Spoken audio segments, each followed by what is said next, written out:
Pathfinder 2E shares 11 of these base classes with D&D 5e, and where we see an exception is that Pathfinder has this Alchemist class, and 5th edition has a Warlock. And it looks like with the Alchemist, you make a bunch of bombs, and it does like splash damage, and you're kind of an AoE. You're like a party supporter and an AoE, like a damage dealer. Yeah, that's what it looks like to me. It's a weird class. Like I've in my history of playing first edition Pathfinder, which the Alchemist is actually based on a first edition Pathfinder class in one of the many splat books.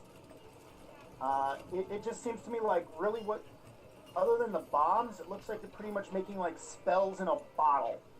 Yeah. And it's kind of like a wizard, right? Because you have a recipe book, and intelligence is your primary stat. Yeah, it's what it looks like to me too. With the big difference being is that it kind of fitting almost. The Alchemist has expert in fortitude and reflex, while wizards have expert in will. So they expect you to fail a lot with your attack rolls. I throw the Alchemist fire. You roll a 1, make a reflex save. Crap. Oh yeah, that was an interesting aspect to second edition that we went over as well last night. Was that criticals don't occur just on 1 and 20, but on successes or failures of 10 or more, to hit or to pass a DC of some other kind. Right. Does it cost resonance to use Alchemist bottle spells? No. At least from what I've gathered. Resonance, however, is used if you want to use the quick alchemy class ability. Quick alchemy to me sounded kind of like you drop an Alka-Seltzer tab in a bottle of water and you kind of huck it. And, so like it's an instantaneous thing. Yeah. It's, let me find the class ability. I was 3 classes ahead. Oh no, that's fine. I should have let you know that I wanted to do like a quick catch up here.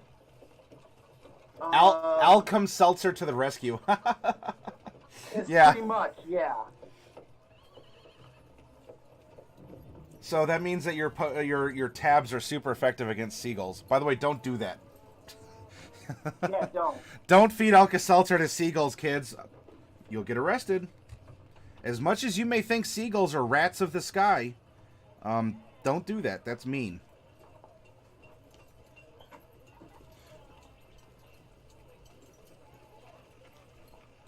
But yeah, I did see that actually for Alchemists in particular, their resonance, well, they have a side resonance that's based on intelligence and not charisma. Because they are making a lot of magic items, right? These potions are counting as magic items. And, well, if you're running a low charisma alchemist, then good luck under normal circumstances, is what my impression was. Yeah.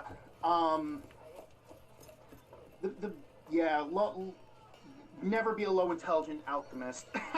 Well, no, charisma for resonance. Well, you can actually get away with it with alchemist because it says right here under studied resonance that you use your intelligence instead of your charisma. Yes, yeah. To determine your points, but it's hard sometimes to figure out which way you want to go because I mean you got to put a dump stat somewhere. Yeah.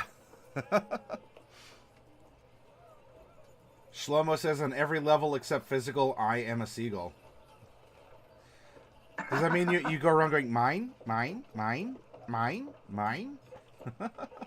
Sounds about right. A goblin alchemist sounds cool. Yeah, and the drawing looks really cool. I can't wait to see what it looks like in color. We can certainly go back and touch on these other classes as well if any of you have questions. In a quick review to go forward to the Druid. Barbarian I liked because, well, on first blush I'm like, great, all right. It's another generic fantasy barbarian. You're going to be strength con, you're going to rage, and you do rage. Though I did enjoy the fact that you can take a couple different paths depending on the totem, right? You could be, pardon me, you could be an animal totem, barbarian, and you could just go ham with your fists and be an unarmed attack barbarian. A dragon totem and have a breath weapon. Spirit rage, or you know what? If you just want to smolder with generic rage, you could just take a bread and butter fury totem. You know, you're your own fuel. And almost like the religious convictions we saw in Clerics, you get anathema.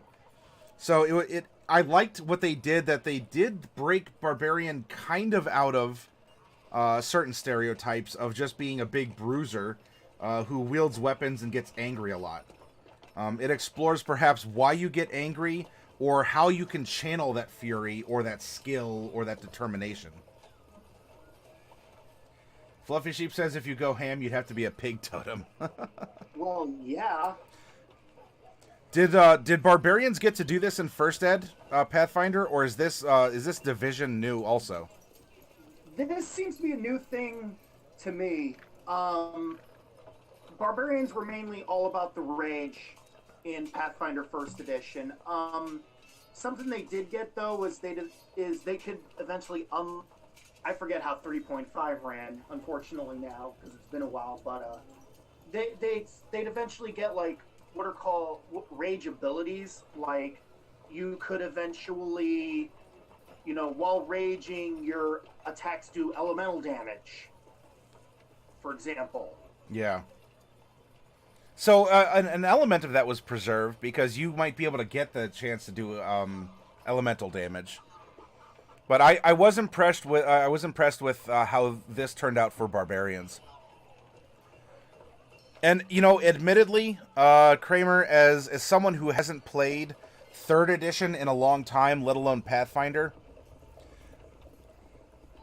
and speaking as someone who enjoys 4th edition D&D, but I enjoyed it kind of because I was lazy and there's a character builder.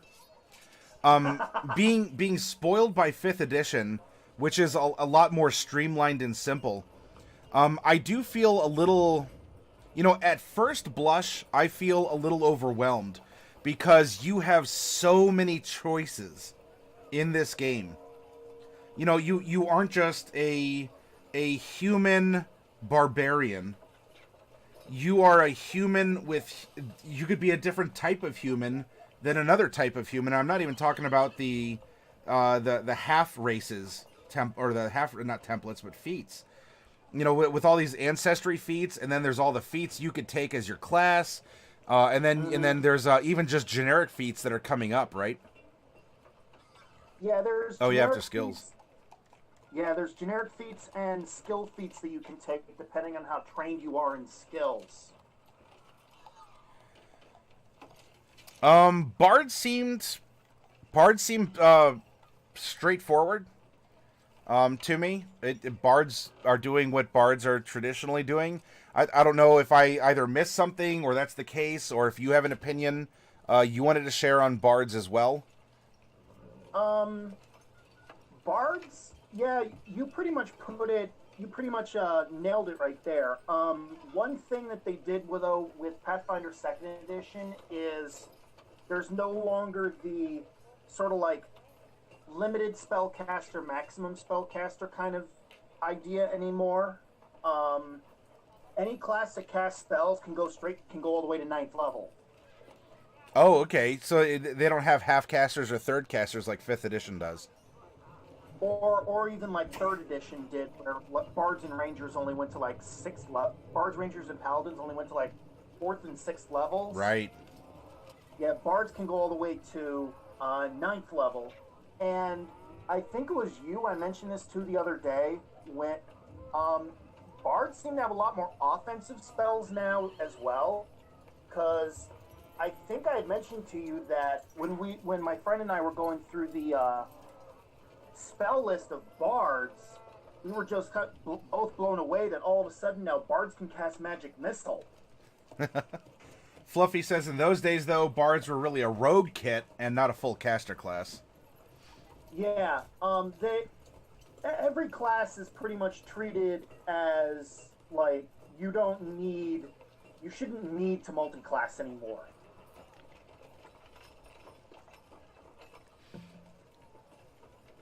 And yeah, they were treated as a rogue kit way back in the day. Don't get me started. All right, and so lastly, we left off on clerics, and now clerics do have this anathema like barbarians do, where if you don't follow certain rules of your deity, you would lose access to those powers until you atone or do something to do that. And again, I feel spoiled from the streamlined version of D&D 5th edition, because when we were going over clerics, it got into positive energy versus negative energy. So, you could choose to channel one or the other. It definitely reinforces good and evil as mechanics and not just an aspect of your personality through an alignment. So there's good spells and evil spells. And there's... Oh, hey, Katie Sue, welcome. Welcome back. And then, of course, we go into the domains. Or rather, every god has an alignment, and then there are certain alignments that you must be to be able to worship. So again, it's treating alignment as a mechanic, and then, we get into, well, what kind of energy do you channel, and then what's an associated skill, and what's the associated weapon, and then there's 4 domains, and then your spells that you get. And you... The good and the bad with any grain of salt you have, for my opinion, whether it's you, Kramer, or anyone else who's watching out there, because can I be completely neutral? No, but I'm going to be upfront about that. I have preferences in the way I tell stories and the mechanics I enjoy. I see great potential for people who love having a ton of choices. A lot of choices.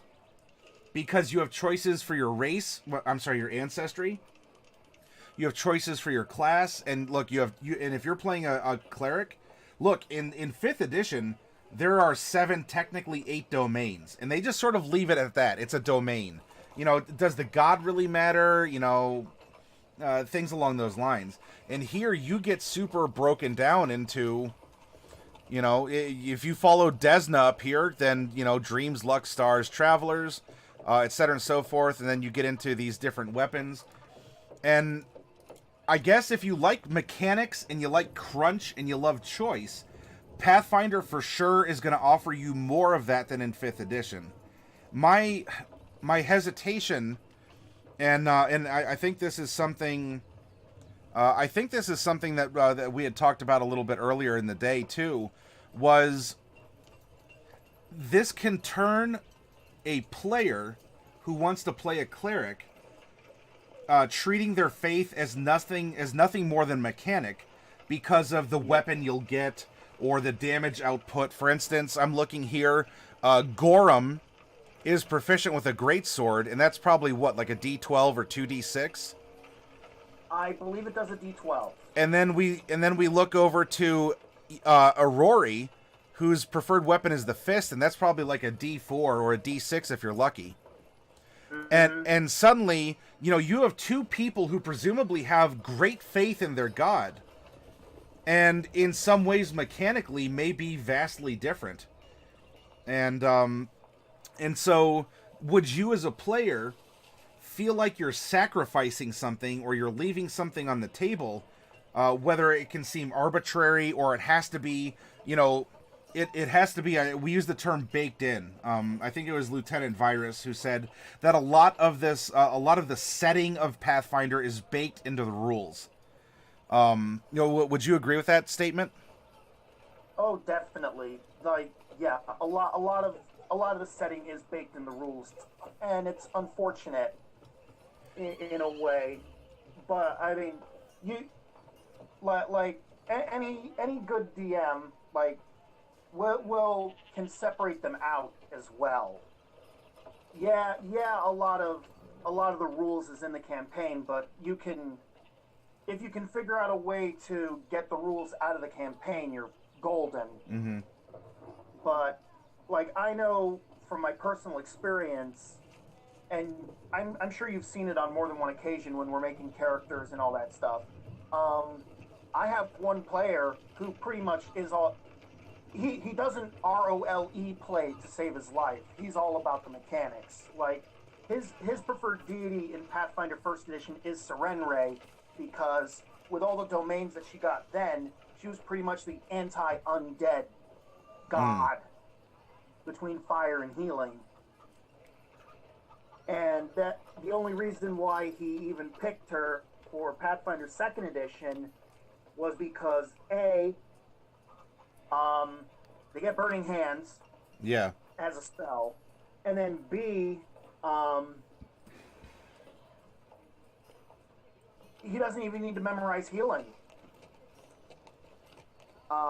Because clerics that channel positive energy pretty much get a reservoir of times they can cast heal a day without having to memorize it. Yeah.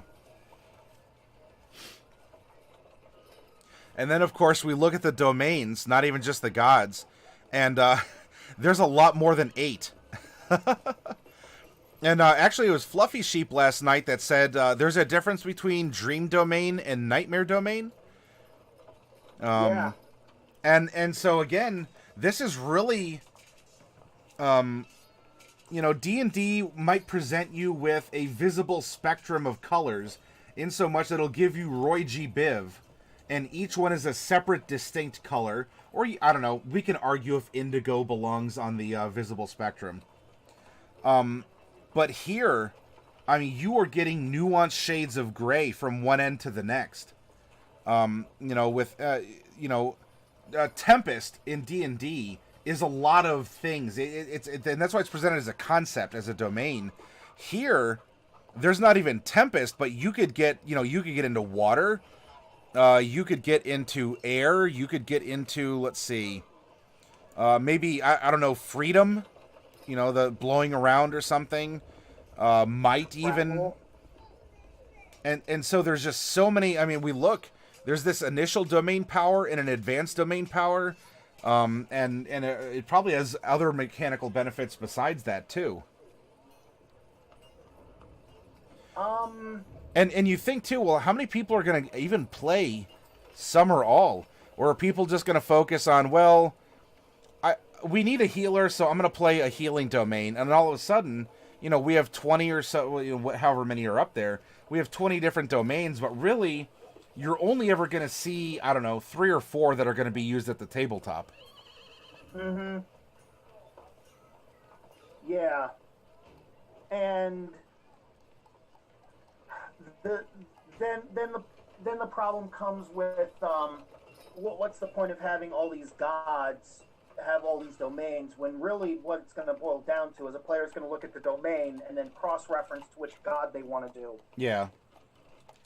I can see that, and you know what? I hope for any of you out there, especially myself, I can't speak for Kramer here. I hope that when I bring this up, I don't come across as cynical. We haven't finished going through this playtest material, and so I'm not here to draw. I'm not here to be an executioner and to say this is good and this is bad. It's different, is what it is, and this is a learning process. So as much as we could take a look at something and say, well, this is probably how it's going to be done, or anecdotally, this is what I've experienced, or how I think things are going to happen. Could they happen that way? Yes. And look, in a playtest environment, it does need to be stress test.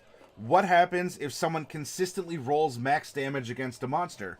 What happens if someone consistently is rolling something at a minimum? Or what happens if you realize that people don't care for 70% of the domains, and it's just they're taking up space, when everything could be kind of reduced a little bit more, or you're given a little bit more flexibility than being given, you have 20 choices, but you're locked into that choice with no flexibility, and now your faith is nothing more than a mechanic, instead of it being a role-play part of you. It's a little bit more touchy-feely, a little bit more fluff than crunch. All right. Well, anyway, so that's that'll end the recap. There's a lot of different ways you can customize your cleric here, with the various class feats. And so now we come over to our little gnomish druid here, who I was informed that this is an original character from the first Pathfinder. Yep, it's Lini. Lini. That's her name. Lini. Lini.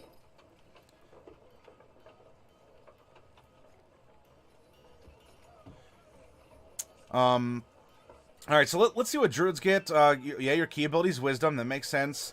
8 plus your con mod. So by the way, as a recap, your race gives you your starting, or like a starting pool of hit points, and then you add your first level of your class. I'm sorry, your ancestry, not your race. Your ancestry gives you starting hit points, and then you tack on your con mod, and then the hit points you get for your class. Class, yeah, that's right. Yep. Okay. So if you have a first level character with 20 hit points, that's pretty normal. Expert in fort, trained in reflex, expert in will. You're trained in a number of skills equal to 4 plus your int mod. That was interesting to see again, because it's been a while. Not just the fort reflex will, because I haven't been playing with that for a while, but that your intelligence modifier is involved with your skills, and as your race, it can affect your languages known. And we had a little conversation you said about, removing or trying to like cut away the setting that has been baked into the rules, where your race will give you a curated list of languages you could know if your intelligence is 14 or above. And, for dwarves, you can't learn Elven from that list. Yet, what if the forest butts up to the mountain and the dwarves and the elves trade regularly? Could you not learn Elven then? And so, we had a conversation about trying to remove some aspects or homebrew or just sort of, mix things around. So that, does this curated list have to exist? Is it like this consistently? Well, maybe in the Pathfinder world, it has to be that way. And if you're running homebrew Pathfinder, you can divorce lists like that, or you can consolidate lists like the cleric, the gods, and the domains. Well, the language thing actually comes over from 3.5. I don't think in 3.5 dwarves can speak Elven either. Maybe not. It has been a while since I've played any third edition. That is where I cut my teeth in D&D originally, but it's been a while, and I haven't quite looked back. I mean, I have fond memories of playing third edition D&D. In fact, I still have 2 players' handbooks up here of third edition. But could I go back after playing fourth, let alone fifth? I don't know. I mean, I'm sure I could. But as far as a concept or a system, again, maybe 5th edition has spoiled me. Which is why I'm glad, Kramer, that you're willing to come on tonight and talk a little bit more. Because you've played 5th Ed. You've played all the other editions of D&D. But especially you've played a lot of 1st edition Pathfinder. And so I can't look back on Pathfinder with nostalgia goggles or to compare. And so you can offer that. Let's see. Weapons, simple and a scimitar. Trained in all light and medium armor, not made of metal. So that taboo exists here. Trained in light and heavy shields, not made of metal. Okay, so there's different types of shields in this edition as well. Yeah, the light wooden, light steel, heavy wooden, heavy steel. That's another thing that just comes over from not only Pathfinder First Edition, but D&D 3.5. Though worth noting is, unless I overlooked it, there is no buckler this time. I can't say, we haven't gotten as far as equipment, but I can't say that I've seen reference to a buckler. Yeah. I haven't seen reference to it either. Okay, so you also do get some anathemas. Your Druidic Order. Upon becoming a Druid, you align yourself with a Druidic Order, which grants you a class feat. an order power, and an additional signature skill tied to your order. So it sounds like kind of like a cleric domain. Yeah. You gain a pool of spell points. Your maximum number of spell points is equal to your key ability modifier. You regain all your spell points when you prepare your spells. You also gain a special spell tied to your order, which is called an order power. You cast this order power by spending 1 spell point. Yeah, it does seem like the casters are getting their own sort of magical currency or magical reserves.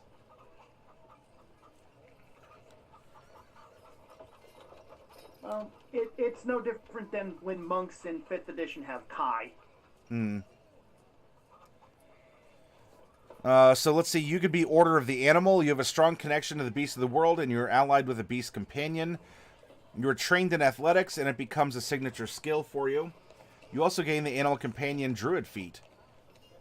Finally, as your order power, you can cast Heal Animal at a cost of 1 spell point. So this brings up something. So a normal cure spell, I guess, can't heal an animal? Like, you need a specific spell for that? Yeah. Huh. Well, so, hey, you have tons of choice, and if that choice, I don't know if that seems redundant to any of you, or, well, why can't I use a cure spell on a donkey? Isn't it a living creature? Then I'm filling it with positive energy. So in this case, it seems like you would have to prepare heal spells or heal animal spells specifically. Committing wanton cruelty to animals or killing animals unnecessarily is anathema.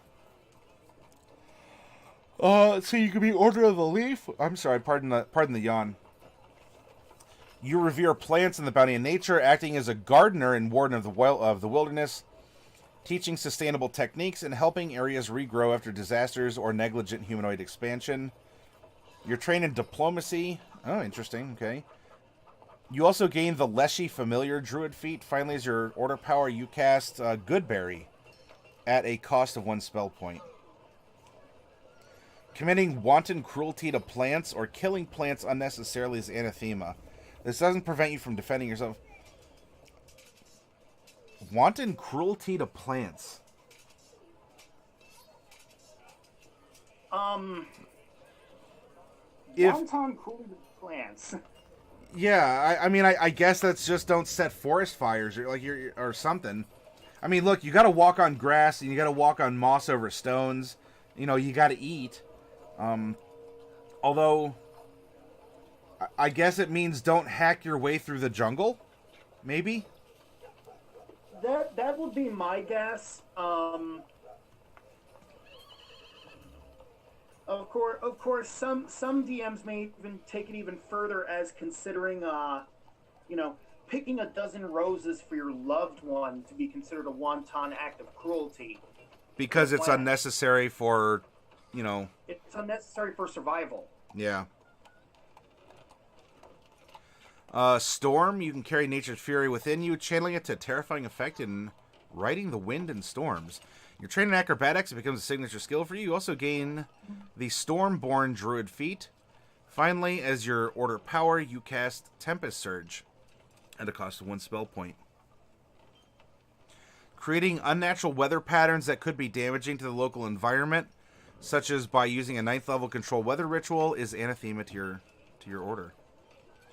And then there's the wild. Let's see, intimidation. And this gives you the wild shape druid feat. All right, so it looks like only one order allows you to shapeshift as a druid. Mm-hmm. Or at least one gives it to you for free. Or can you not normally take wild shape?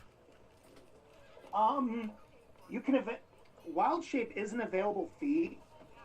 You essentially what it is you at first level you can choose to either have an animal companion or wild shape, or in case of the leaf and storm domains, you could take neither one. And then if you look at the level progression, it even tells you there you get a druid feat at 2nd level. So you can choose at 2nd level to either take one or the other, or neither one. Okay. You could just be a loner druid who spends your whole time as a humanoid. You don't need to take either feat.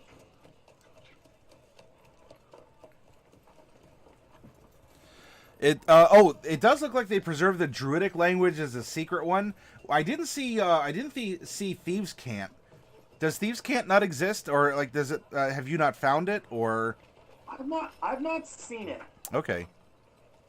Now that But said, that just because D&D has a language for thieves, does that mean one has to exist in Pathfinder? No, it doesn't. That doesn't indicate it at all. Though with the close relationship between the two, it's interesting to see that it's not included.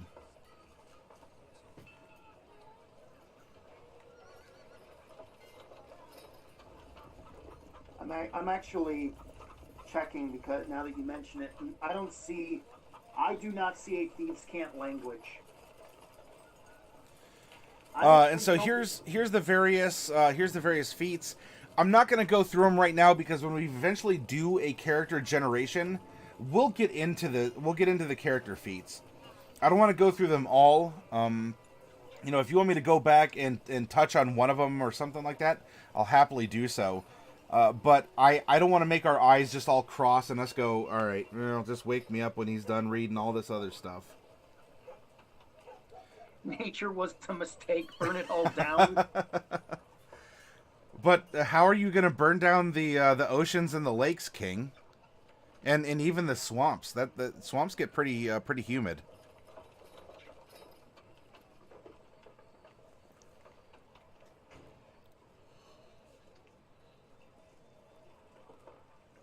Oh, at 14th level, you can cast a dragon form by spending a use of your wild shape pool.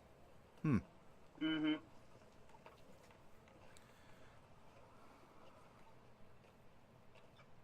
You still get wild empathy like you normally would.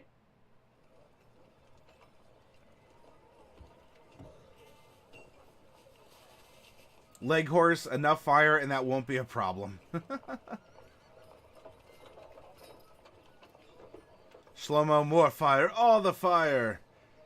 King says, I'm going to make a small adjustment to the Earth's placement next to the sun. Instead of being outside the sun, it'll be inside the sun. All right, yeah, okay, so that'd do it. Just a little adjustment. Yeah, that's only a tiny adjustment. Alzi says, just put pure sodium in the ocean.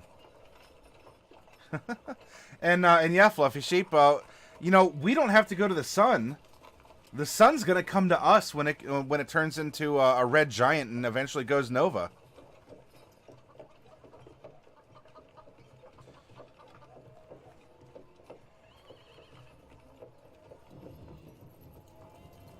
All right, let's move on to fighter. What do fighters get? 10 plus con mod, that makes sense. It's a higher hit point. You're more tanky. You're more frontline. Perception, you're an expert. I have noticed, wait, is it every class is getting some kind of perception level? Yeah, every class at least gets some training in perception. It would be kind of a... I would laugh if I ever make a class that says you're untrained in perception, because then it's like, I'm first level and I'm already starting at a negative. Well, with perception being initiative, I guess it makes sense. Or I don't know. How do you feel about that? How do you feel that your class is perhaps a big determination of your initiative modifier? Excuse me. I actually kind of like it in a way. At least from what I've noticed, like most of the martial classes get trained in training or expert in perception, which kind of makes sense in a way because then the melee guys can go in and lay the smack down, so to speak, and then the wizards and the clerics, who will most of the time naturally have a smaller initiative bonus, can then bring in the rear with like the casting of magic missile, healing if necessary, buffs, debuffs. It still comes down to the roll of the die, naturally. It looks like this for a fighter, it's you get the attack of opportunity reaction. Can you not normally take AOs in 2nd edition or even in 1st edition? You can normally get AOs in first edition. That didn't change. But yeah, attacks of opportunity is sort of a thing that only some classes get now. I mean, in the long run, there's really no reason why the sorcerer who specializes in evocation magic should ever need to smack somebody with a stick just because the person next to him is casting a spell. Every little bit helps. But then it brings up the question on why the heck's the sorcerer next to the other spellcaster? Why isn't the Paladin next to him? Yeah, suddenly it turns into like a battle of the burning hands or something, and it's just some weird kind of sumo wrestling, like it's really close quarters magic use. Seems pretty straightforward. Weapon mastery, combat flexibility, battlefield surveyor. Yeah, heavy armor expertise. There is something of note though with the attack of opportunity. When you make it at a -2 penalty. You don't get your normal attack bonus. Oh, I see it. Yeah. Make a melee strike against a triggering creature at a -2 penalty.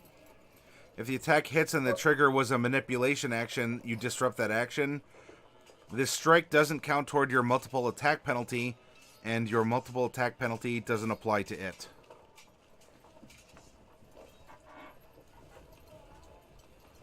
Shlomo says Wizard Barbarian. I've actually seen one played.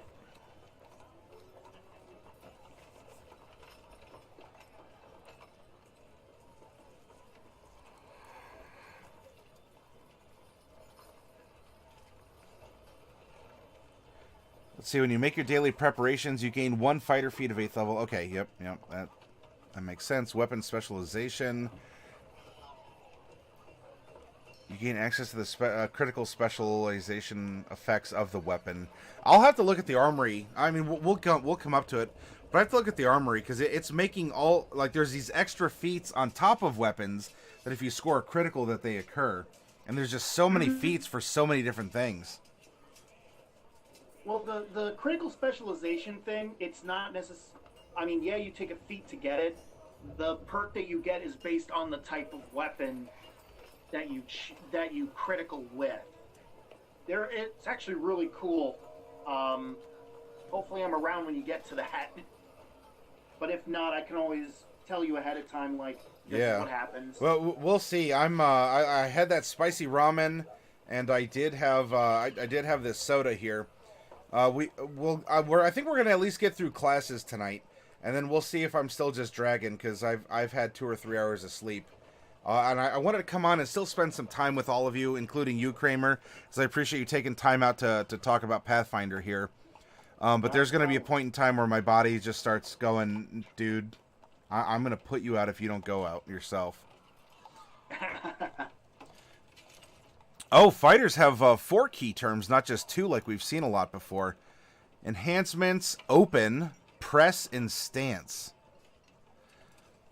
And so, yeah, this is more where every class kind of has its own unique vocabulary as well.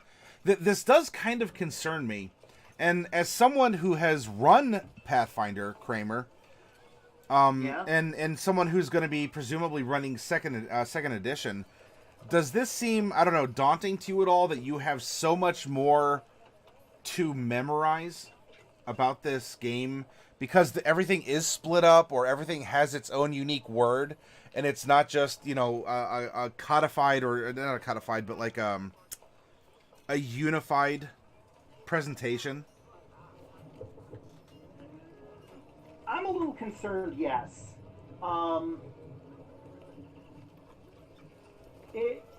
It doesn't make sense to use a whole bunch of different verbiage when if they could just easily get away with using the same terms for everything. Like, let's see, enhancements are additional effects. Okay, yeah, enhancement probably wouldn't be able to really use a different term. But yeah, it's weird. But again, like you've said multiple times, this is still a playtest, so the full game isn't coming out for a year. Yeah, yeah. Things can change, and I know that Paizo, at least sometime soon, plans on releasing like a PDF, just like a 1 or 2 page PDF saying change this to this.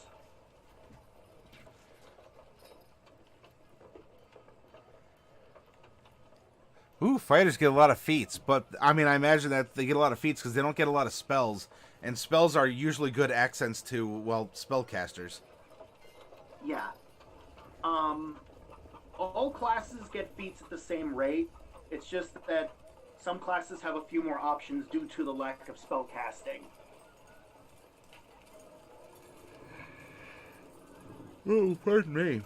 Sorry about that. And it also looks like a few things here, which used to be class abilities in Pathfinder First Edition, are now feats. Feats. Yeah. So yeah, you could still take a fighter who is built a certain way, but you've done so consciously through maneuvering through different feats in order to achieve that. Yeah. I don't know. Like, there's a lot of options for a character to have with all the different feats, and I don't know. Sometimes it feels like it's a little overwhelming. But, hey, then again, as I said, 5th edition might have spoiled me. Yeah, with Pathfinder First Edition and even with D&D 3.5, think of the mess of feats that classes had for options then. Yeah. Especially if you were a fighter, because it was like if you were a first level human fighter in Pathfinder or even in D&D 3.5, you got your feat for being first level, you got your feat for being a human, and then you got your feat for being a first level fighter. First level, you've got 3 things you need to pick already. Yeah. Yeah, you're right there. Pathfinder did always let you more highly customize and min-max. Oh, halogenic? Yeah, yep. It does seem so, and to someone like me, not that I couldn't enjoy Pathfinder, but min-maxing or focusing on too many mechanics in a game just kind of makes my eyes start rolling back, and I just go, I want to take a nap. I don't want to play. Because that means I just have to read a bunch of charts and fill in a bunch of stuff. And suddenly, you know, your character is a set of mechanics and not necessarily a character. I mean, that could be me being, you know, whatever, old and bitter, if you want to consider that.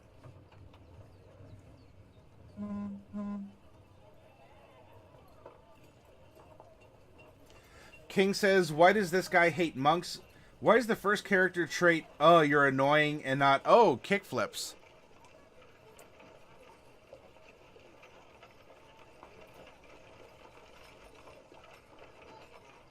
The first character trait? Do you mean like role-playing a monk is the blurb?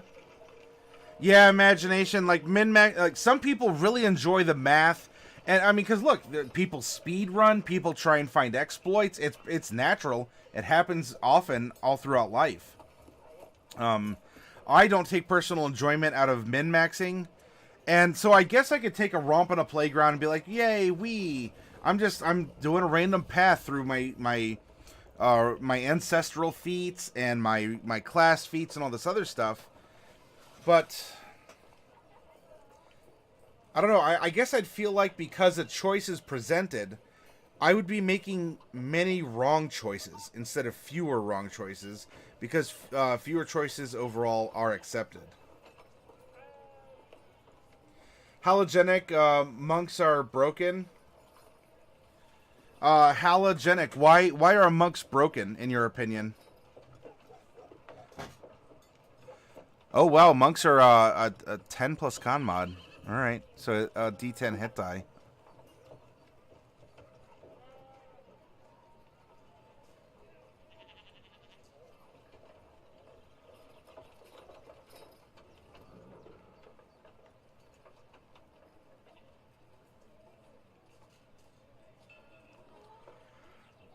Ability boost. Metal strikes. Your unarmed attacks are treated as cold iron and silver.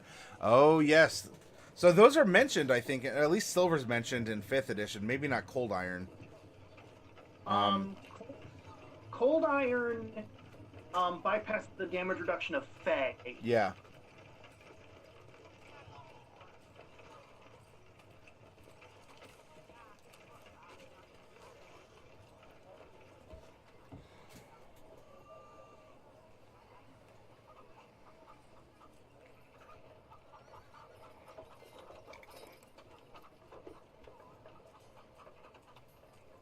The one thing that, looking over the monk myself, the one thing I did notice is, I don't remember how it is in 5th edition, but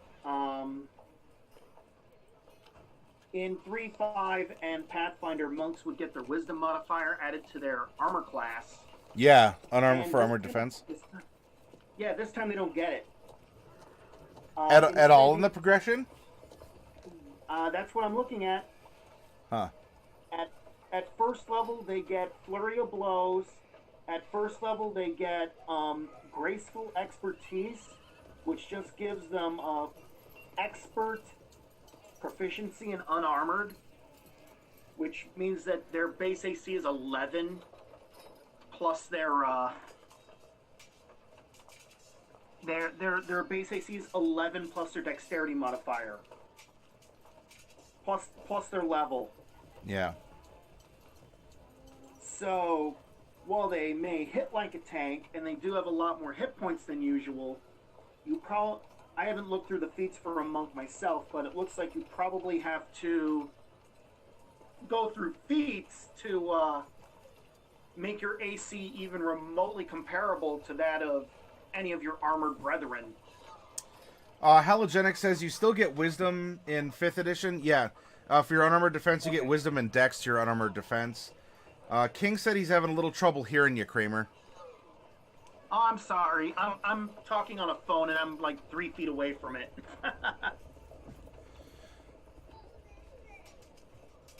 So there's a lot of different feats, and some of this, I can imagine what Ghost Strike is, and some of this, I don't know. Would you consider things like Ghost Strike, if that allows you to strike incorporeal creatures? Do you think of that as something like a feat tax? Where, well, look, I mean, someone could just buy a magic sword and hit ghosts. I have to use one of my feats in order to do the same thing. Is that fair or unfair?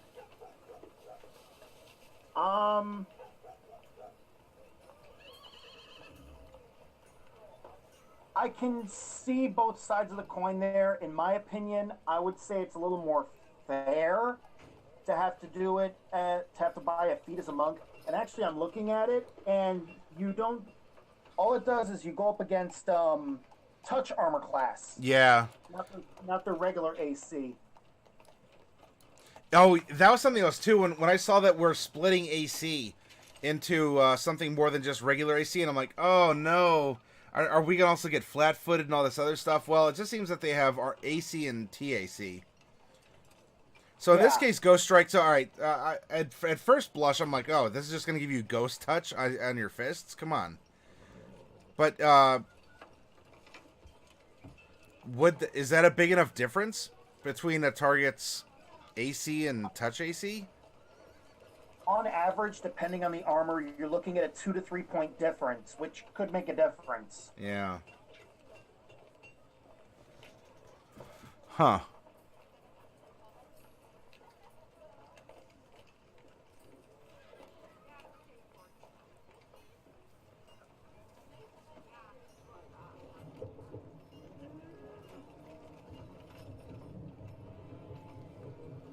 Let's see. But also, I'm noticing that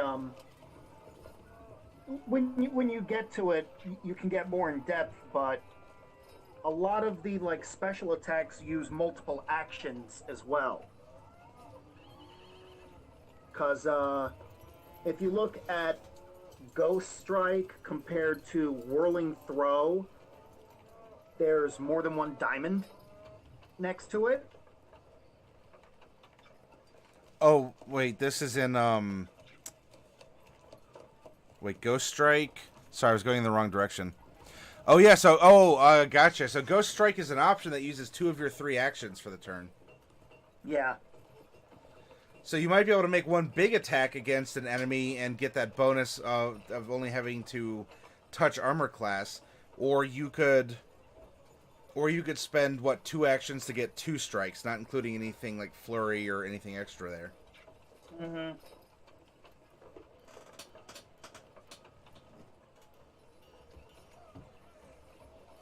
King says, Wind Jump, I am almost insulted. Lightfoot is a traditional Wuxia ability.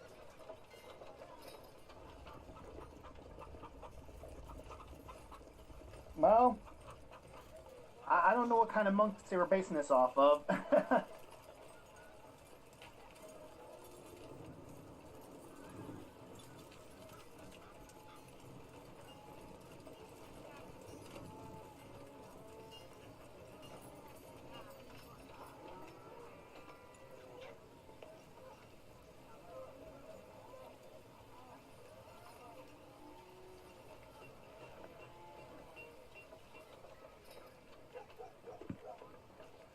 So many options, so many options.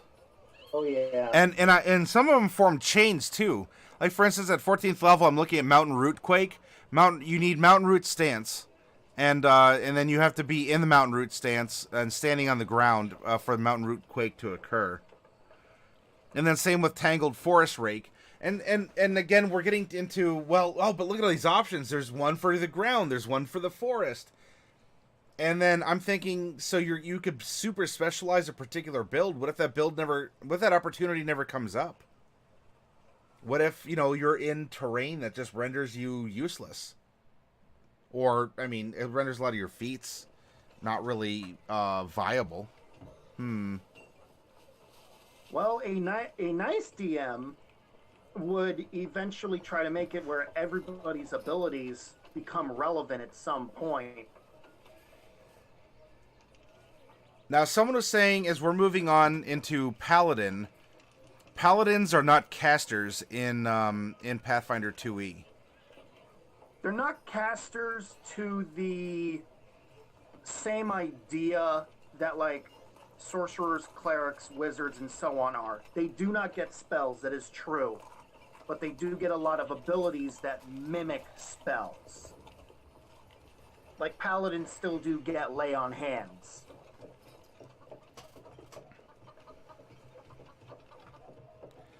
Deific Weapon. If your deity's favorite weapon is uncommon, you gain access to it. If the weapon's simple, increase the damage die by 1 step. Retributive Strike. Righteous Ally. Oh, got some auras. It's Aura of Justice. Huh.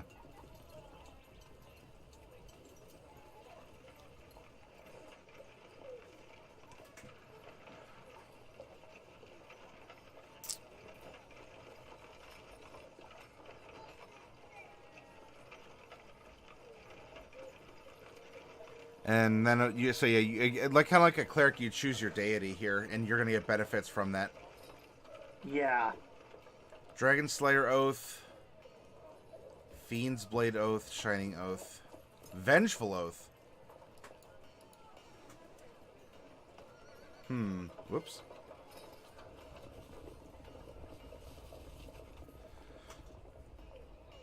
Okay, there's some more auras that seems to come along with paladins. Same in many instances too with the forgetfulness to actually use them. Whether you're the player of the paladin or you're someone else at the table. There can just be so many different things to keep track of on your character sheet. Did I already use it? What's what? It's almost like trying to be an aura paladin in Diablo 2. Which aura do I have active at the time? Yeah. Heal mount. When you cast lay on hands on your mount, you can choose to restore hit points equal to 8 times the spell level instead of the usual amount. And again, so here we see specifically, I guess, a heal. Well, I guess it's lay on hands. But, huh.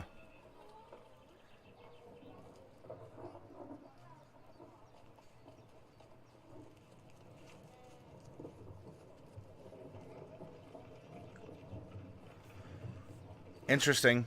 Again, I'm not going to touch on all of them because I want to try and get a flavor. I'm going to read it. I'm reading a couple. Sounds like King is out there reading a couple too here, whether he likes them or not. And just to get a feel for, well, I don't know. So who is a paladin? What do they do? Do they still broadly stick to something? And what's going on? Ranger. Rangers. Rangers also don't get spells. Oh, yeah. I did hear that. It was druids and not druids. It was paladins and rangers that don't get spells in this. Yeah. But if you'll notice too, rangers do get a few more hit points a level than they used to. Yeah. It used to be a D8 round. Rangers now get 10.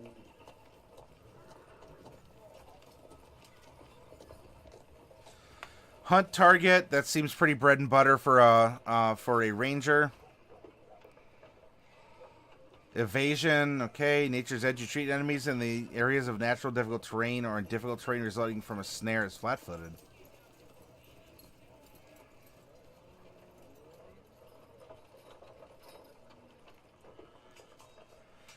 All right, so you are going to get some. You are going to get some basic stuff, and then you get choices along the way. Yep, this is definitely a very melee and or a very mundane combat-oriented character because woo, there is a big list of alphabetical feats that we could possibly take here on the side. Polygenic says one of my biggest issues with Pathfinder is the fact that you almost need to specialize. So if you go claws and then the DM gives you an awesome sword, you might as well sell the sword. It does seem to take you down very specific roads. So in that circumstance, you have an awesome character. Outside of that circumstance, you have a tolerable character. Well, I do believe, I don't remember off the top of my head, I do believe that there were rules eventually introduced in Pathfinder First Edition to retrain.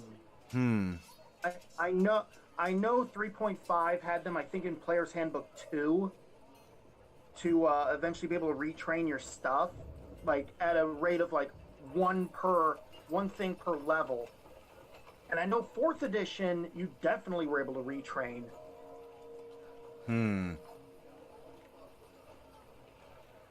Since the Unseen, Shattered, or not Shattered, Shared Target, Stealthy Companion. Oh, some nice capstone abilities. The Monster Hunter feat. Haha, just had to throw that out there. Yeah.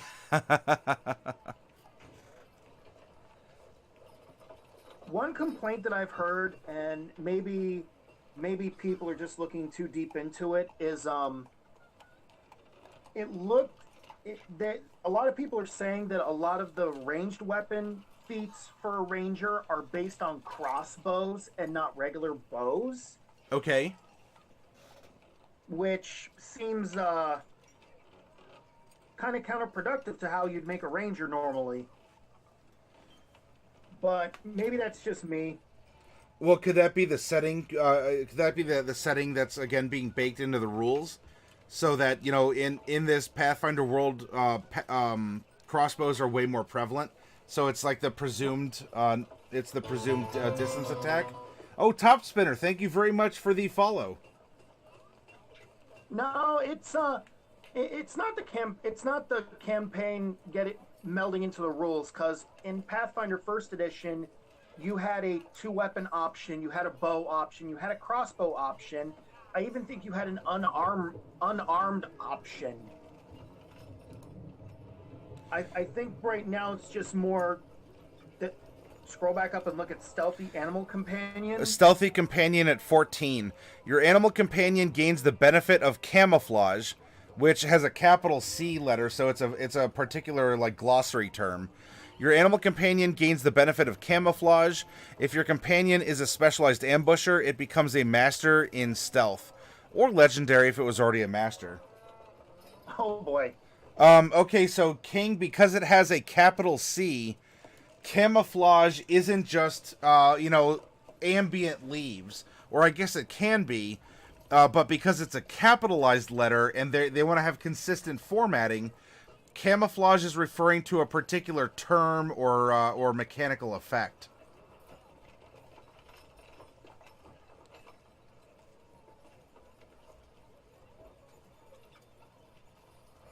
I'm checking the index now. I don't see a. Actually, it does seem like fluff. I don't know why there's a capital C there. I mean, it pretty much is self-explanatory. It says that you become a master in step or legendary if you were a master already. It just improves the proficiency in the skill. Okay. So maybe that's an error that camouflage is not a glossary term. It doesn't have special meaning, and that for fluff you have to wait until you're level 14 out of 20 to have your Black Panther companion gain the benefit of being in shadows. Well, it could just be it gets better at being in shadows. Yeah. Huh.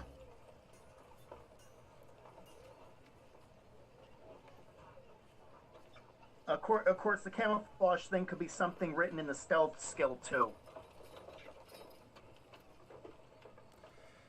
King asks, is there a companion category for specialized ambusher? Is there for specialized ambusher? Let's see if there is a specialized ambusher.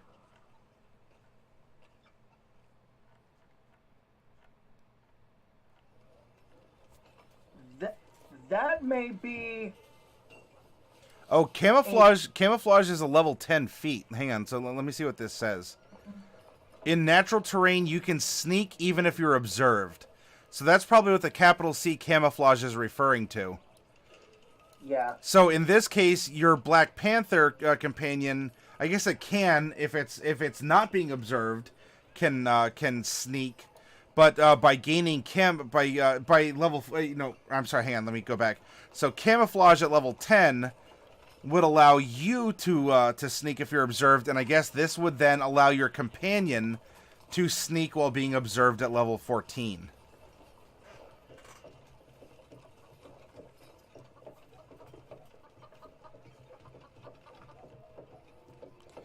I don't know what you're talking about with a specialized ambusher, though, King. I think that's again, I've not completely read through this either. I think that has to do with like what certain animals can do, like animal specific things. Kind of like a class ability for an animal companion.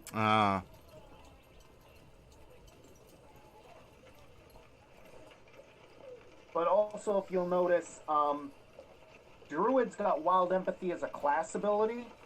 Okay. You actually have to take it as a feat as a ranger, and you can't take it to your 4th level. Or not 4th level, 6th level. Oh, I did enjoy, by the way, that the sap is a weapon. I that was something I missed since 3rd edition, is the sap. King says the language in the Stealthy Companion states that if your animal companion is a specialized ambusher. Oh, so how do I know if I have a specialized ambusher? I'm checking. I would assume it would be listed on what the animal can do. Like in the bestiary or something? Yeah. Okay, so that could be a rider that is on the animal itself, King. Part of this, I think we do have to look at this as this is the Pathfinder version of D&D 4th edition.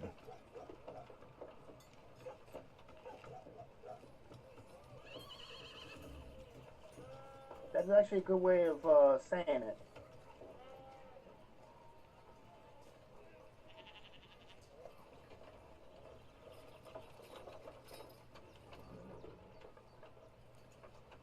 Rogues rockin' TUE, yeah, they do. It's crazy. Oh, Kramer Bubonic also went out to his local game store and bought a hard copy on day 1. Nice. You can't imagine the nonsense I had to go through to get mine.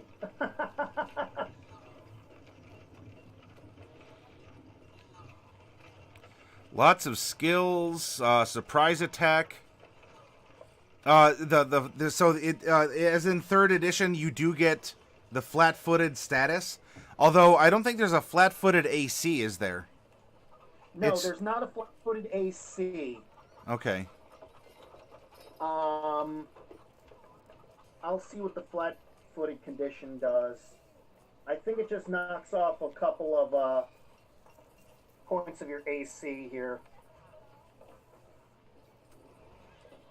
Here we go. Flat-footed, you get a -2 penalty to your armor class. Okay. So it's not its own AC, but it is a conditional AC. Yeah. Bubonic says rogues can be legendary in 9 skills in second edition. Yeah. The way that works is each class has a list of signature skills, which is actually written in the same sidebar as your hit points and what your proficiencies are.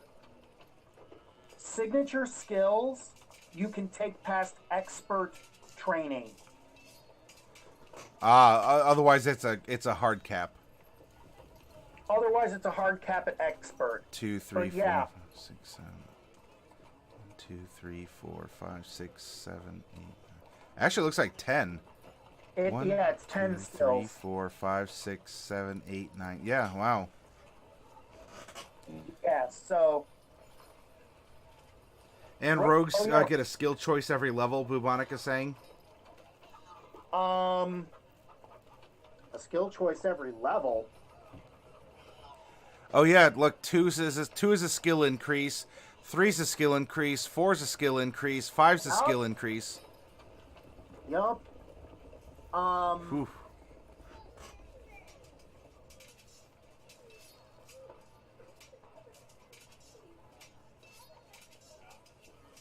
Yeah, yeah.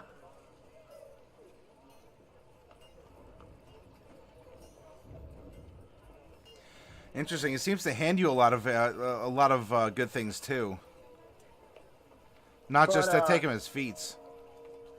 But to note, you get a feat every level too.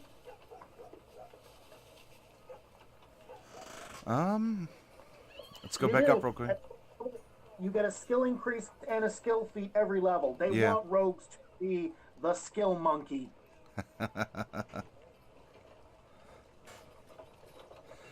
Bludgeoner, Nimble Dodge, Trap Finder, you're next. After downing a foe, you menacingly remind another foe that you're coming after them next. Attempt an intimidation check with a +2 circumstance bonus to demoralize, capital D, so it's some sort of condition or official word, to demoralize a single creature that you can see and that can see you. If you are 10th level or higher, you can use this as a free action with the same trigger. Demoralize is actually something you do with intimidation. Huh. And it tells you in intimidation what it does. And yeah, they get a skill feat every level. They get 1 skill increase every level. So yeah, they definitely want rogues to be like the jack of all trades. And so many rogue feats also. I mean, just look at the alphabetized list, let alone the ones that are laid out by level. I look at this and I'm like, this is cool. You get so many choices. And then I suddenly go cross-eyed and go,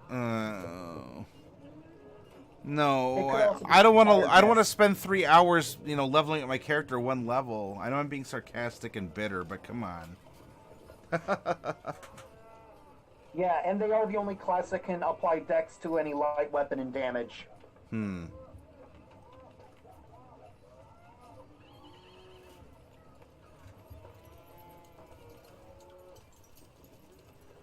Hi, Korda.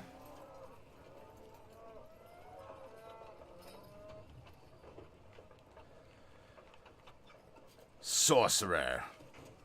Wow, I don't know about you, Matt. Yeah. But I'm using the Twitch app to watch the stream. Mm-hmm. And Korda is apparently so stealthy, I can't even see his or her name. Oh yeah, it comes out as like a dark gray or black. Yeah, it comes out on my phone as black text on a black background. Let's see. Sorcerers. 6+ con mod for hit points or yeah, caster, so you get less.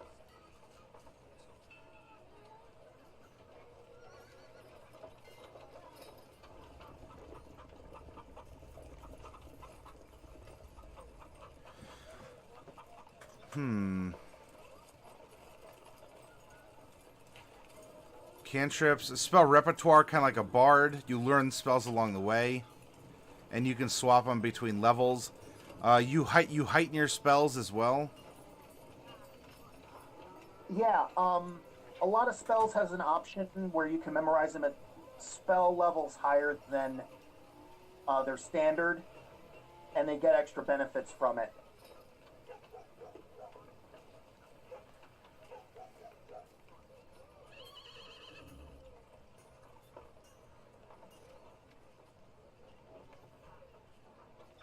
Does mobile not have the...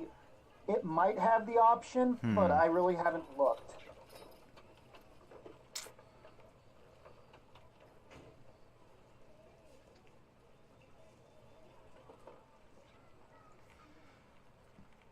Okay, so they are treating sorcerer as kind of blood magic, and there are different bloodlines you can take. Let's see. Aberrant. Something speaks to you from beyond the stars or below the earth. Oh, so it's kind of like a great old one, I guess. Ancient and unknowable, its alien influence presses against your mind but grants you power. Whether that power will come with consequences, who can say? You get occult spell. Yeah, I by the way, there are the 4 different types of magic, and occult is a flavor of magic that bards get, interestingly enough. And what also seems really cool is it looks like sorcerers just used to be straight up arcane. Now it looks like, depending on which what your bloodline is, you could take bard spells. The A one, actually, you take the primal spells, which is Druid. Oh yeah, because you could be an angelic sorcerer and cast divine spells as well. Demonic demonic will still give you divine spells. What is the name of the mysterious radio voice? I'm Batman. No. Korda, I actually have an IRL friend, believe it or not, and and he's in the voice chat with me. Since he has played a lot of first edition Pathfinder, and he got the hard copy of the second edition rulebook, and he had some time this evening to spend to kind of go over things and provide another opinion.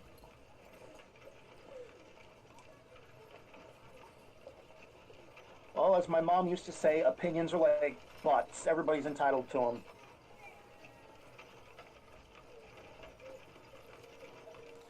Dragon type, you could be a Fey type bloodline, and you get primal magic. I actually like this. I actually like these options better than Pathfinder First Edition. Why is that? Well, all Pathfinder First Edition did was, if you took a bloodline, it adds like 1 or 2 new spells to your spell repertoire. And it'll give you like a power or 2. But in this case, your bloodline completely determines the kind of spells you cast. So if you want to be able to cast Magic Missile, you need to take the Infernal bloodline. Counter spell, a creature casts a spell that you have in your repertoire. Something like that is always dangerous, right? You take it as a feat and you're like, yeah, I really hope I can use this. And suddenly, you know, creatures just don't have the spells that you have. And then you're sitting on counter spell and you're like, all right, well, wish this was broader like it is in 5th edition. You missed the name. You missed my name. It's D.X. Kramer.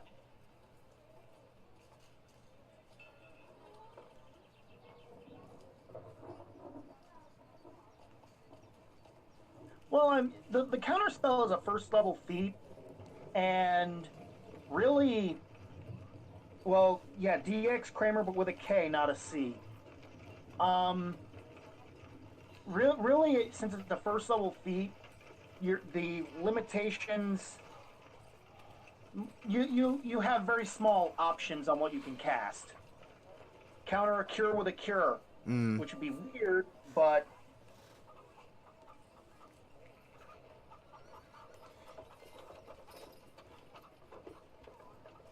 Yeah, I guess it would just depend on you being lucky, or if everyone at your table always plays with the same spells, and so you presume that you know what your GM is going to be bringing because everyone plays with the same spell book. Yeah.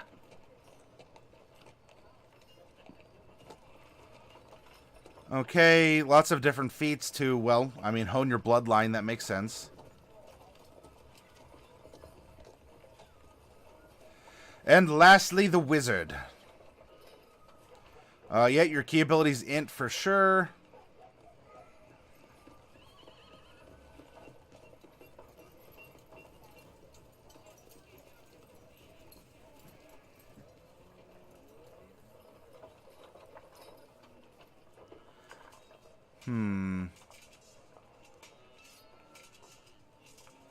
Cantrips, you get a spell book, you choose an arcane school.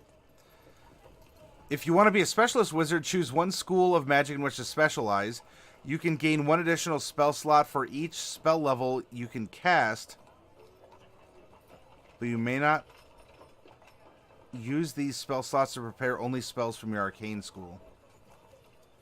You can also prepare one additional cantrip each day, which must be from your specialized school. You gain spell points and a special power based on your school. See them on 137, and add another spell from your chosen school to your spell book. Okay. Yeah, that's right, Bubonic. You can actually specialize in Universal. You do not get an extra spell, but you do get an ability that you can use instead.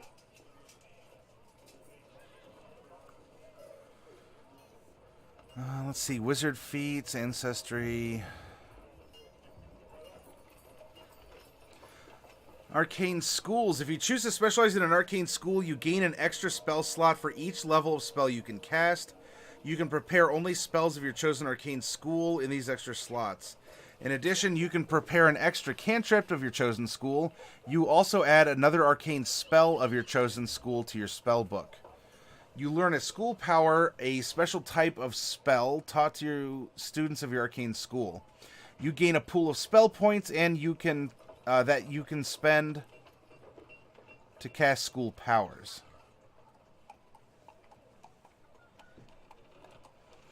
Abjuration. I imagine these are going to be the standard schools that we see in D&D. It's the standard schools. Okay. Nothing's changed.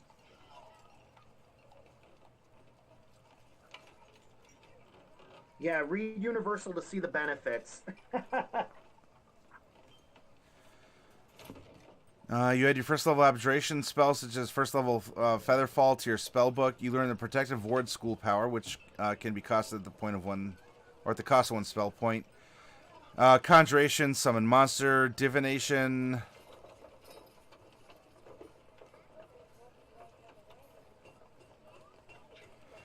Enchantment. You manipulate the minds of your victims. And so on.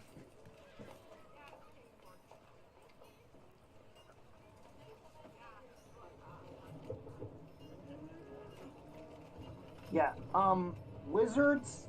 Universalist. Wizards have an ability where you can take your arcane focus and drain its power to essentially re-prepare a spell that you cast. If you're a Universalist, you get to use that ability 2 times.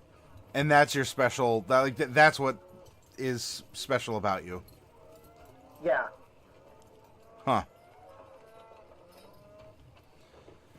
Ooh, SU Materials. I haven't seen that since 3rd edition. Mm-hmm.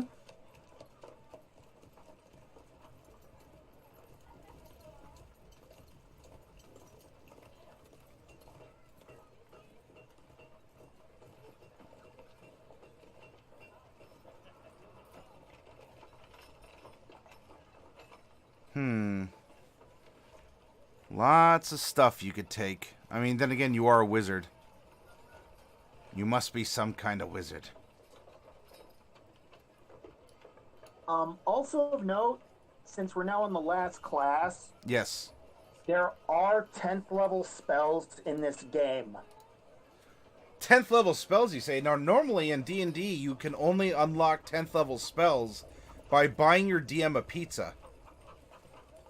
Well, I mean, you could buy me a pizza and I'll give you 10th level spells, but you still got to be 20th level. or at least really high level to get 10th level spells. That does remind me, though, as the classes do go up to 20, and that's when you get your last stat bump, do you find that having a stat bump at level 20, is that, like, can you actually enjoy that? Because you're kind of at the end of the campaign anyway, right? What, you might get to use it in the last huzzah with the boss or something like that? Or, in 5th edition, you get your last stat bump at 19, so at least you can enjoy your stat bump all throughout 19 and then all throughout 20. I find a stat bump at 20th level kind of superfluous. But, there will be... I'm sure they might find a way to incorporate, like, epic level stuff into the game. Otherwise, there'd be no reason to have it. And I do know a lot of DMs who will continue a campaign beyond 20th level. Apparently King is kind of grumbling at 10th level spells. Well, 10th level spells now is how you get Wish. You cannot cast... Wish is no longer a 9th level spell.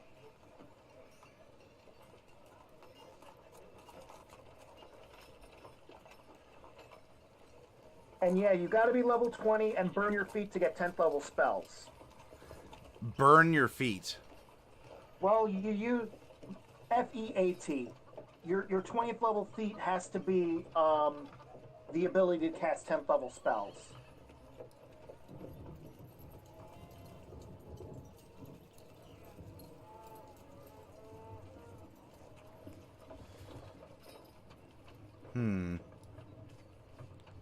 Let's see. Going to the spell list in particular. Yeah. In the case of wizards, in the case of wizards, 10th level is how you get Gate, Time Stop, and Wish. Oh, alright, Gate, Time Stop, and Wish are rather... I mean, traditionally they have been considered powerful spells. Yeah. Is there ever a reason to take any other feat other than that when you become 20th level? Well, probably not.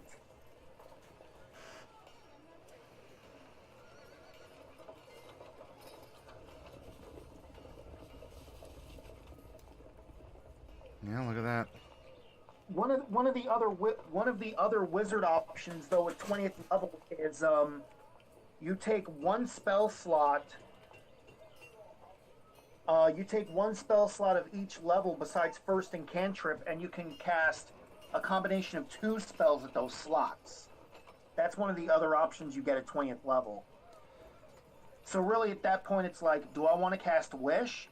Or do I want to cast a fireball with a lightning bolt mixed into it? 10th level, you get Alter Reality, Fabricated Truth, Gate, and Time Stop as 10th level. Primal, you get Nature Incarnate, Primal Herd, and Primal Phenomenon. Huh.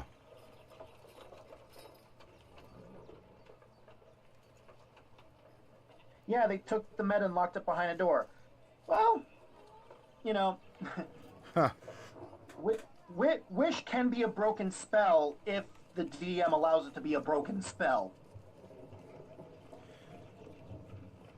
It is King. I see the point that you're making here, and I do I think that they are putting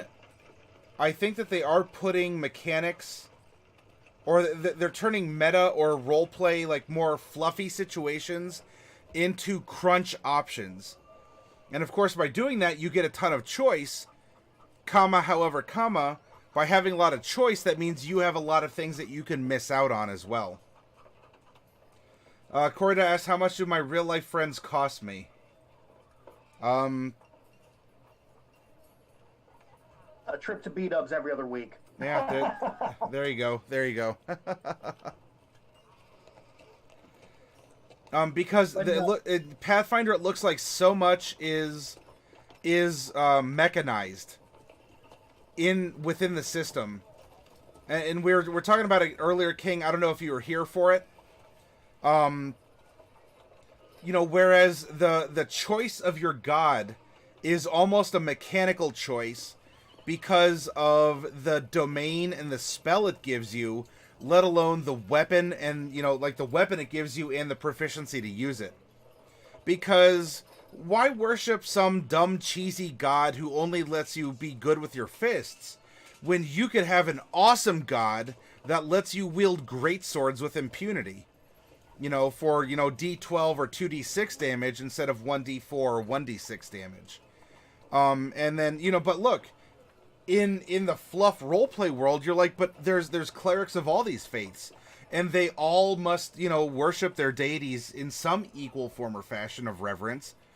And it's just funny that you never meet clerics of, 20 of these domains, because the other are the top 10 domains that exist, and that people will probably only ever play.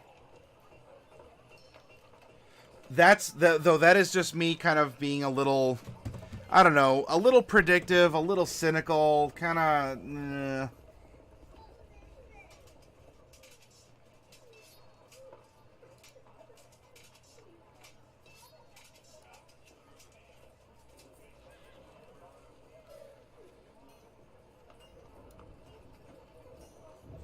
Yeah, I'll go to it here real quick, King, so you can see. Since we're still talking about classes. Oh, wait, that's those are backgrounds. A lot of the backgrounds are various shades of gray also.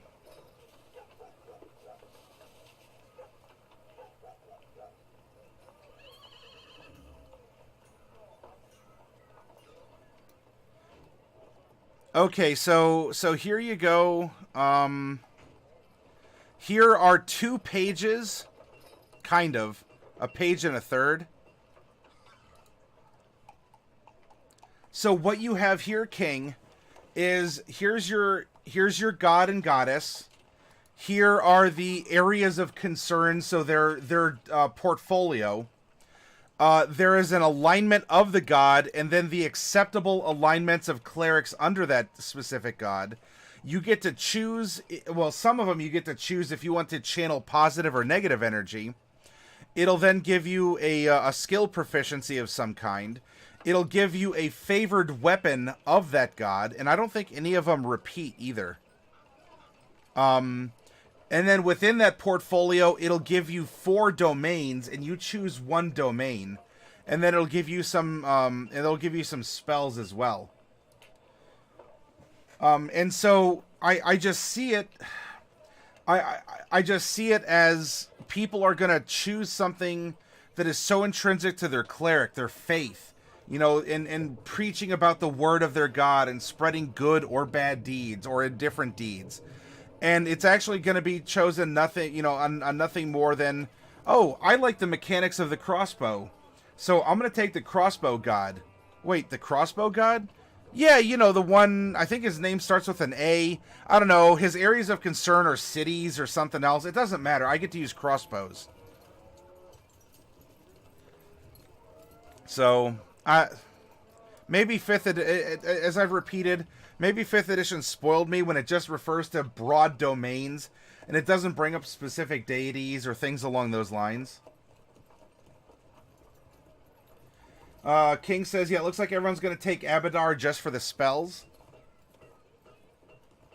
The spells of Lock, Creation, and Magnificent Mansion.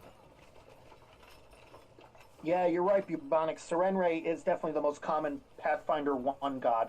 I mean, you get fire and healing as 2 domains. You can't get much more, Oh, you know, yeah. anti-un than that. Fire, healing, light, and truth. You get Burning Hands, Fireball, and Wall of Fire. Hey, you get a Scimitar. Nice solid D8 sword. Yeah. That even Druids can use. So yeah, I mean, a lot of this does throw back to third edition. So if any of you are nostalgic for third edition, if you like the minutia of third edition, if you like a lot of choices for your characters, Pathfinder for sure is gonna win your heart, because D&D 5th edition, a lot of that's been stripped out. Your classes are a solid path, and yeah, you get to take an archetype, and you might get a couple choices along the way within an archetype, but generally a barbarian, a dwarf is a dwarf, and a barbarian's a barbarian. You put them together, and what do you got? Bippity boppity boo. And so really, it might be up to your background or just the way that you play your barbarian that will vary it. Whereas if you need mechanics to help differentiate your character, or you not even need, then Pathfinder will just put a ton of mechanics in front of you, and you say, well, yeah, so I'll follow Serenray, but I'm going to be a fire cleric, and then we're going to have a healing cleric, and then a truth cleric, or something along those lines. But it does seem like, look, of all these gods, or deities, and look at this, King. Here's all the domains. In 5th edition, we have 8. Here, look, there's 11 billion different domains. And every domain also, by the way, gives you a domain power, an initial one, and an advanced domain power as well. So your god will give you spells, and then you choose your domain within that god's portfolio, and then you'll get a domain power and an advanced domain power. So yes, this is a way you could differentiate 2 Clerics of Serenray, but you have to ask yourself, how many of these domains are actually going to get played at a tabletop setting? Is it going to be equal in a bar, in sort of like a bar graph? Are all of them going to be, 10, I mean, there's not 10, but, are all going to be 10% if there's only 10 of them for 100? Or is Serenray going to be 80% of Clerics? And I don't know, whoever has magic as a domain is going to be 10%, and then everyone else is split up between the other ones. Is that good or bad? Do you like having so much choice that is driving mechanics, especially in matters of role-playing your personal faith? You can be the Ninja Turtles of Zon Kuthon. Darkness, envy, loss, and pain, lawful evil. Oh, a spiked chain as your favorite weapon. Ambitious darkness, destruction, pain. I'm not going there. Okay. Only because of the Ninja Turtle reference. And each fight with different flavors of spiked chain and a different domain. Yeah, So someone would have the ambition. You strive to keep up with and outpace competition. You get blind ambition as your power and competitive edge. And by the way, so each of these powers is its own little couple sentences that is going to be located in a table someplace else. Powers and spells. Okay. Zon Kuthon. Yup. But anyway, with the deities are listed in the back of the book, and they all have their own anathema to them as well. Mm-hmm. I mean, yeah, you could be a cleric of Abadar, but the anathema of Abadar is engage in banditry or piracy, steal, undermine a law-abiding court. Those are the no-nos. It makes me wonder then if your DM wanted to invoke, to challenge one's faith, because that's a big storytelling component of many characters. if a DM wanted to challenge your faith, how would a DM, like, I don't know, force you into a piratical situation? Or, you know, or would it seem ham-fisted to, you know, constantly put a carrot in front of the character? Hey, come be a pirate. Hey, come be a pirate. Hey, come be a pirate despite your religion explicitly forbidding you to do acts of piracy. Or is your DM going to be duplicitous and be like, haha, you committed piracy. And you're like, what? I did not. How does that work? So I get the anathema system. I guess from a storytelling standpoint, it might be contrived. I don't know. I don't know. Well, that one is kind of you know, that one's got gray areas. But like Serenray, the first big no-no is create undead. But then again, you are a goddess, or you're following a neutral good a goddess. You have to be a lawful, neutral, or chaotic good alignment and channel positive energy. I guess you could create undead in some form or fashion, but it kind of brings you to, you know, it kind of brings you to why, or it's like, you know, all right, everyone, we're on the island, and if anyone drinks beer on this tropical island that doesn't grow wheat or hops or malt or anything, if any of you drink beer on this island, you're going to get cast off of it. And everyone's like, sure, we'll not drink beer on this tropical island. I don't know. To me, that's how it's coming across, is like, I'm going to bait you into raising undead, being a lawful good cleric of light and fire and healing and anti-undeath. Ha ha ha. Well, that's just a DM being a jerk. Trying to get the cleric to misbehave. I agree, and hence why it's printed. Like, why else would it be printed if it wasn't meant to be a mechanic to be used? That might be a Munchkin way of looking at it. It might be in its own way kind of a min-max or a rules lawyer fashion.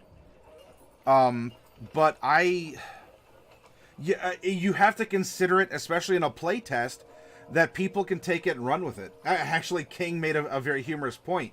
I'll be reading which domains and spells to pick for optimum bestness in green and blue font on some dude's blog. And yeah, you go to Carup forums, and suddenly the meta universe of Pathfinder does find that 90% of all clerics in the Pathfinder world are Serenray, because mechanically they have the best weapon and the best spells. And suddenly you wonder, why does undeath even exist when 90% of the faith is out there actively hunting undead? You know, and then the anathema is like, well, don't raise undead. And you're like, okay, I won't, because I'm super built not to. Well, one of the other anathema actually of Serenray is lying. You're not allowed to actively lie either. So yeah, I guess that. See, that is a little bit more of a challenge. That's more of a challenge than challenging an Amish person to not drive a car. yeah. Like that first anathema, it's like going out to Amish country and be like, bet you can't go a year without driving a car, huh? What do you want to bet, your beard, old man? Come on, make this bet with me. I bet you won't drive a car for a year. Ha ha, fools, you know, I'm gonna fool you. You know, not actively lying, that is a nice solid anathema, because it's not super specific or super contrived, and these are situations that can come up naturally without having to be forced in the course of a roleplay session. You don't have to lie, simply say nothing. Well, that could again go with the what is it Captain Picard said in Star Trek? A lie of omission is still a lie. Mm.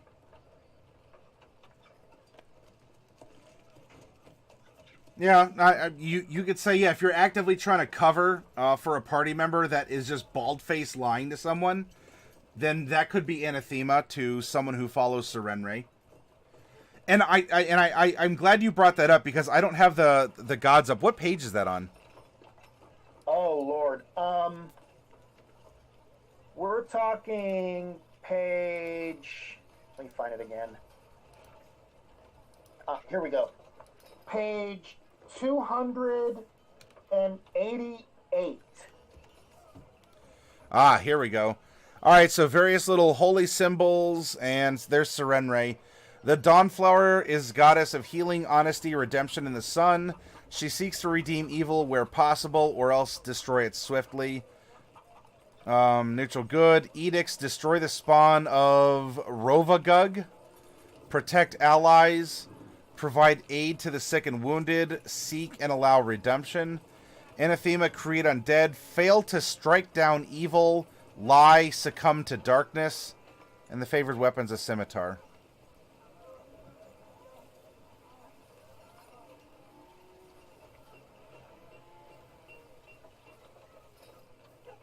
Now I'm going to be completely. Oh, it sounds like I don't know if your phone fell or if it got covered up by something, but I can't hear you anymore, Kramer. Sorry, I was moving my phone. Okay. My favorite deity in this game is Caden Kalian, because he's the god of alcohol. The drunken hero ascended from mortal life on a drunken dare, becoming the god of ale, freedom, and wine. Yeah. His whole thing is eat, drink, and be merry. And his anathema is abide slavery and be a jackass pretty much while drunk. So yes, he does encourage you to actively drink and seek glory and adventure, abide slavery, or be mean or standoffish when drunk. I guess that's something that you're following your god's edict by drinking, and then if you can't control your drunken self, because you're not in control of your drunken self, that is anathema to a god who's judging your willful actions. I don't know. Like I guess that's kind of like a fun tongue-in-cheek thing. But all right, so only good drunks get to be clerics of the drunken adventurer.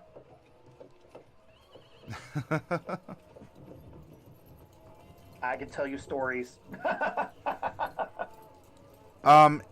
Desna's anathema cause fear or despair, cast nightmare, or use similar magic to corrupt dreams.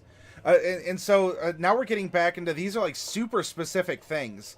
That's that taunting an Amish man not to drive a car for a year, or else you'll win the bet. King says Rovagug is basically Lavos from Chrono Trigger. Destroy all things. Free Rovagug from his prison. Anathema, create something new. Let material ties restrain you. Torture a victim or otherwise delay its destruction. Okay, so Rovagug is the god of blowing stuff up.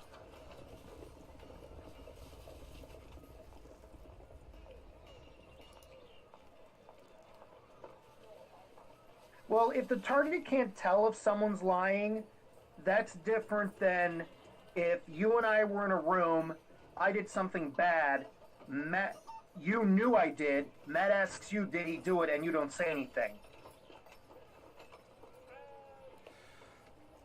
Well, Bubonic One, is it someone else's responsibility to know your inner workings? Or is it your god that is supposedly reading your mind and judging your soul, not the person that your actions of withholding are duping? I don't see how it is the other person's responsibility in the eyes of a personal god, that just because you can dupe someone by not saying something, it doesn't count as dupery, because your personal god you carry in your heart and mind and soul said, well, I'll lay you off on a technicality because you didn't say anything, and so as long as you don't say something, then we're cool. And suddenly, this is the god of everyone else's fault. Because I mean, if you use that logic, then you could just say you're playing a mute cleric. That's right, and we will be invoking the rules of those who are deaf or hard of hearing, and we're using sign language. And so you just don't ever sign language or something along those lines. I don't know. But again, I think we're coming to very custom build, like min-maxing, in even role-playing, let alone statistics. So, okay, I'm gonna take a 10-minute break, everyone. I'm gonna get up. I think I'm gonna get something else a little bit more spicy, to keep going here.